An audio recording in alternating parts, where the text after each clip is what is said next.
Ciao cari veneti, Vainamoinen, io eroe veneto. Lui era adorata da vari colonizzatori veneti, marcatamente da quei che si stabì in regione dove ancora è a Finlandia. Vainamoinen è il personaggio principale centrale del mito finlandese. Il suo nome viene dalla parola Vain.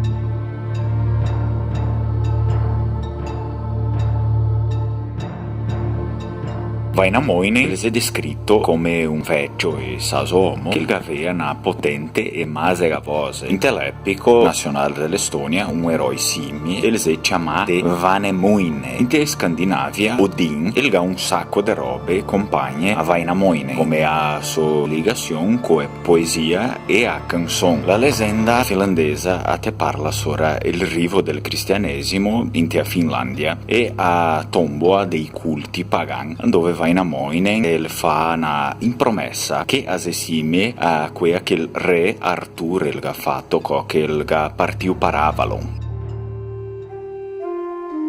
Passa il tempo, passare i dì e bisogno un'altra volta sarò. Bisogno sarò, voluto, cercare per forgiare nuova sampo, per costruire nuova cantele, per traslocare nuova luna. Per cambiare un nuovo dì.